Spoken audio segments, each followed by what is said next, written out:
Hello, welcome to my video. This video is going to be about my experience at Meps during the coronavirus, and it's kind of different from what I've seen in other videos, but it's also kind of not, so it's not really a change, but I just wanted to tell you guys my experience and how it went.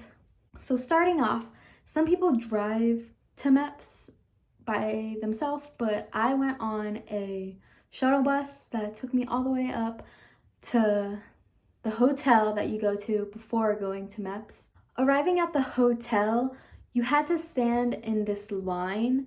It's where you get your temperature checked to see if you have the Rona, and if you do, they will send you home, and if you don't, they take your temperature, and depending on where you go, some people go to Meps to get shipped out to basic, or you go there the day before or the day of to get your physical done. But after you get your temperature checked, for me, I had to stay in the hotel the day before. So I got my temperature checked. I said that weird. I got my temperature checked, and then me and a few other people, we had to sit in this room with a few others, and there was this one person like telling us all the rules and what we have to abide by for the hotel, saying that we can't go out of our rooms because of the virus, and we have to stay in there until dinner time. So the entire time when you're at the hotel, you're gonna be in your room. Unlike the other times where you can go downstairs, go to the gym, hang out with others, meet new people, you can't do that. You have to stay in your room.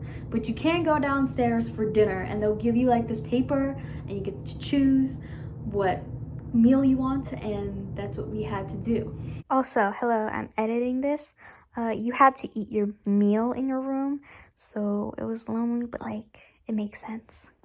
After dinner, you can do whatever you want in your hotel room. You can go to sleep for the next day, watch TV, do whatever you want.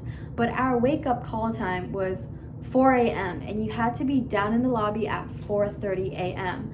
And during that time, that's when you give back your hotel card thing, and they'll also take your temperature one more time. And then after that, you go into another line, and then you go get a breakfast bag that they have prepared for you. Now keep in mind, this is my experience and what we did, but after we grabbed our breakfast bag in a separate line, then we walked to the charter buses. And on the charter bus is where we ate our breakfast while we waited to go to Meps. And keep in mind, this time it was around 4:30, 4:50, and by the time we left, it was around 5 a.m.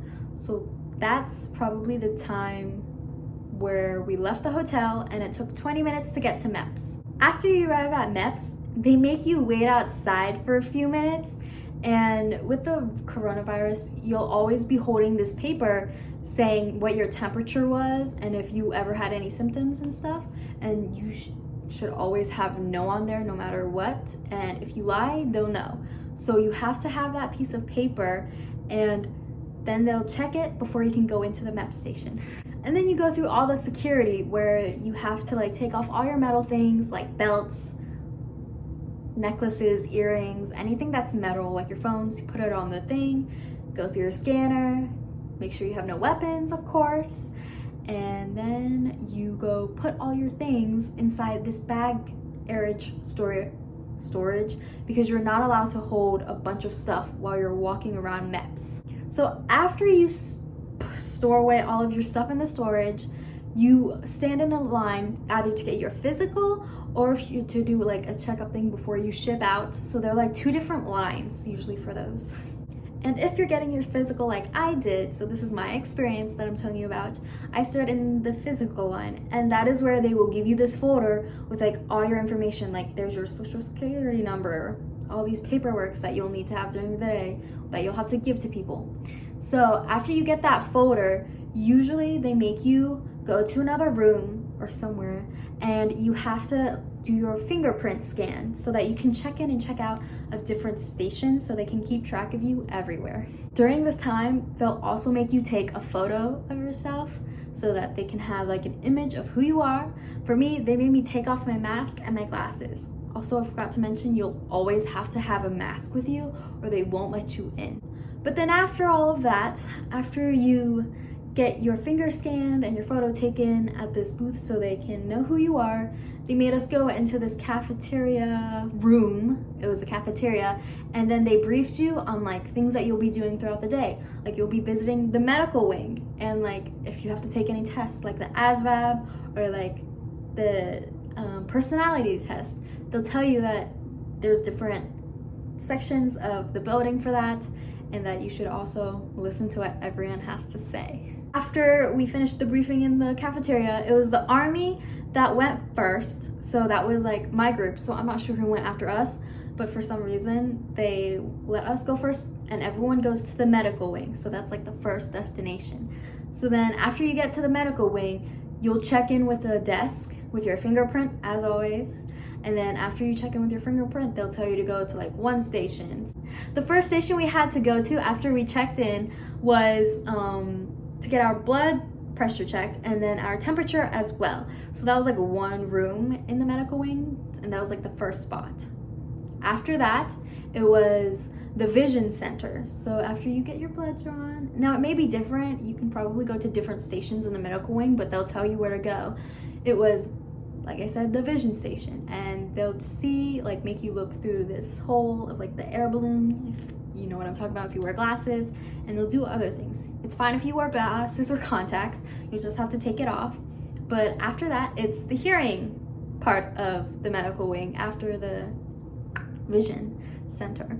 So for the hearing part, it's the same thing as everyone's probably said. It's where you wear these headphones, and after you hear 3 beeps, you press a button, and you just gotta keep going each and every time for both ears until it's done, and they'll tell you if you pass or not.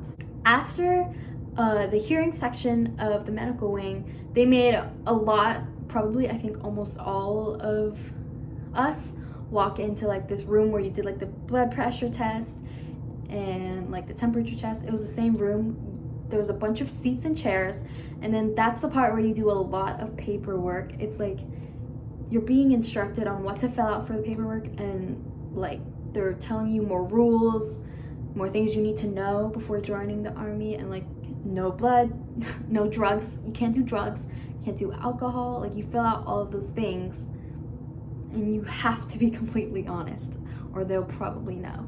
So basically it was just like another briefing, but more in-depth and more like filling out papers and all that stuff. After that, some people that got like their both vision and hearing done, it wasn't the same for everyone, but this was my experience. But after that, it was the urine test. And I think this was probably one of my least favorite parts, because the urine test, it was kind of just really awkward. So there's 2 stalls in the bathroom. Of course, the male and the females are separated, but the urine test is where you sit in a stall, there's no doors to it, and you have to pee in this cup. And they basically just need half of it, but most people do more, or like, I don't know, you just need at least half. And if you don't, you fail. So there's this lady, depending on which group you're in, is just standing at the stall, staring right at both of you. The person next to me, we're just peeing in a cup, and they're watching us so that they know that we don't bring out a random liquid from our back or something, but they watch you pee in a cup. So it's kind of awkward, but it's like understandable. But after you pee in the cup, both of you, you go to like this random window thing inside the bathroom, and someone will test your urine to see if you're pregnant, if you have like HIVs or like other type of things. And then after that, you just you're done. So you clean your hands, of course, and then you leave. And then the next part is where you get your blood drawn. I thought it was gonna be like a lot of blood that gets drawn right after, but no, it was just like this little tiny needle that they're like do in your arm. It's just really tiny. It takes like less than a minute for them to take out blood, and that's it. But of course I forgot to mention, the worst part about this all is that it's all the waiting that really sucks. Like, you don't know what time it is because there were no clocks on the walls that I saw. You can't see if it's bright as day out because there's no windows inside the Meps where I went to. So you can't really check what time it is or like be like, I'm about to be late, this is taking too long. Like, you don't have that kind of mindset going through Meps. Sorry if this is messy. This happened a week ago, so I'm trying to remember what happened exactly, but this is my experience. I'm gonna say this again. Please don't come at me. And then after the blood test, you go to this doctor type of person, but you sit down in like this room and they'll ask you all these questions like, did you have a car accident? Did you have this type of disease ever? Or like something like that. They'll ask you about your medical history, and then basically I was told to say no, but I said no to everything because I have never like broken a bone. I've never had any diseases. Nothing of like that has ever happened to me. So I didn't lie, but for some reason, all of the questions he asked me, I just said no. So, and then the last part of the medical wing that I went through, I forgot what it was called, but it's part of the exam where you do like all these physical motions. So it's like the duck walk. I'm sure everyone's talked about that. You stand on your tippy toes walk. You do a lot of things like you slam your knees to the ground. There's just a lot of things that you do during the physical part of the medical exam that I really did not enjoy, because you're in your underwear, you're basically in your undergarments. Like you have to take off your top, your pants, your shoes and socks, and there they will measure your height and weight once again, so they can like, you know, see if you qualify for your branch.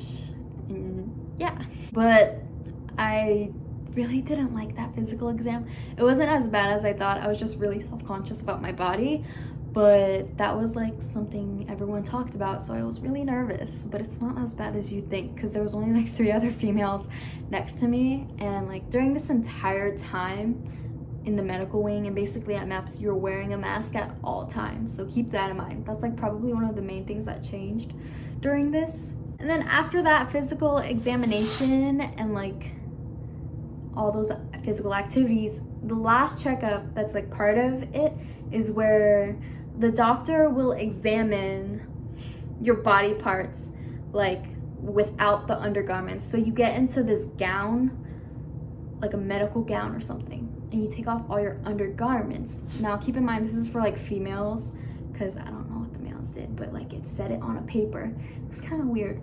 But for us, the doctor, it was either a male or female. Our doctor was a male, and there was a chaperone that they call it that like is with the doctor.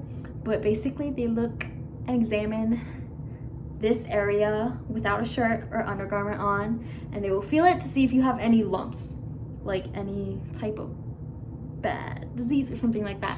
And then after that, they will check your lower back. And when I say lower back, I'm talking about under the waist.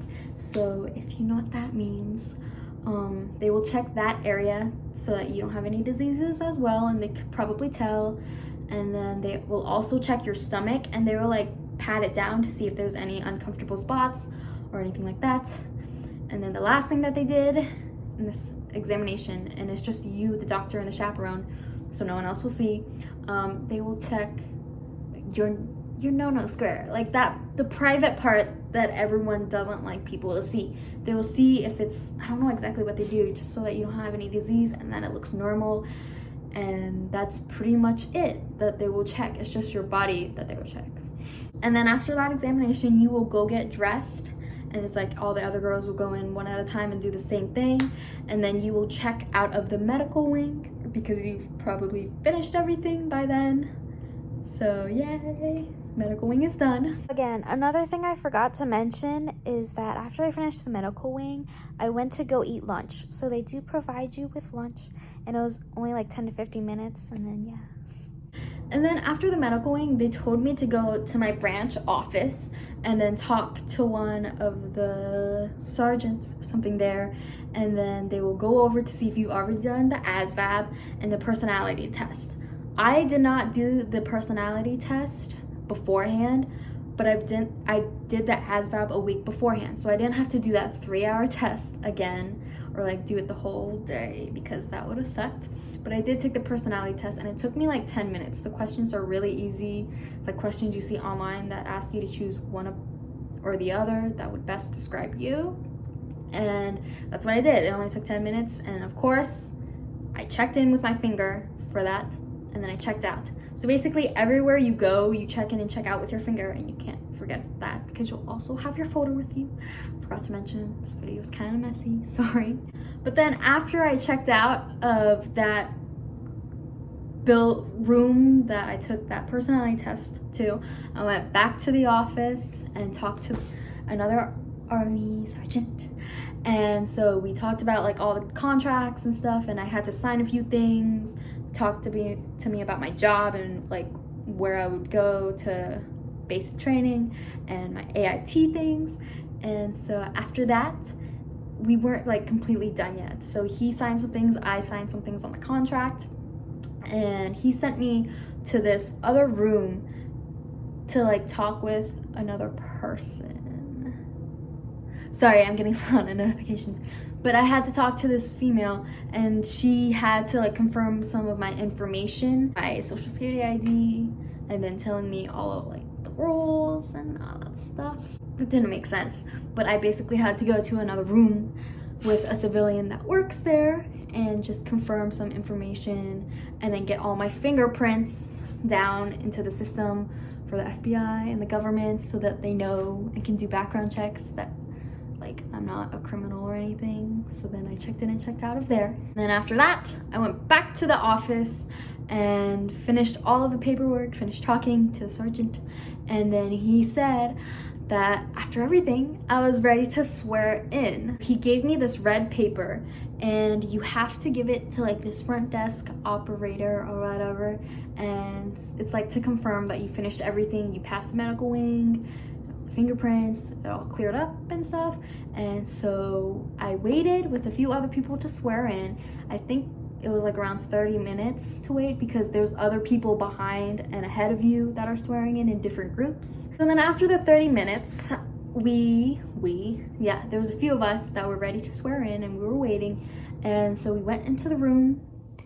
They told us all the rules, went through a few things, and after that, I got to swear in with a few people, like say an oath, like swearing yourself to the US and the army or whatever branch you're in. But yeah, the swearing in part was like probably the most exciting because you realize that, wow, you really passed everything. You're ready to go into the military, and this is like the final thing that you need to do. So after you swear in, like everyone else was like taking pictures, of course, have it as memory. But the thing with the coronavirus that changed something is that no parents, no family was allowed to be near, like behind the room or inside the room to watch you swear in. So only your recruiter or someone like that type of person was allowed to be present as well. After that, after you swear in, you clock in, you like put your fingerprint so that they know that you were there and stuff. And then, yeah, that's basically it. I didn't really have to go to my recruiter or anything after that, but after I swore in, I had to wait for a bus to get back home. And around this time, it was 1 p.m. So I got to the Meps at like 5:30ish, like around there, and it took 7 hours for the entire process. But most people, it either took longer or it took shorter. And because I was in a bus with other people, I had to wait until everyone was done. And that concludes my experience at Meps during the coronavirus like time. And nothing really changed besides the fact that you have to wear masks. Your family and friends can't visit you when you're swearing in. So yeah, thank you so much for watching. I'm sorry if I missed anything or if I said something's wrong. Like I said, this was my experience, so probably not everyone experienced the same thing. It was kind of messy, but I was trying to go off of the top of my brain and remember exactly what I went through and what happened. And yeah, if you have any questions, you can always ask them down in the comments and I'll try to reply as quick as I can or whenever I can. And I hope this video kind of helped. Not really. Meps isn't that bad as you think it is. The waiting just sucks and it's a whole day process almost. So yeah, thank you so much for watching and I'll see you guys whenever. Bye.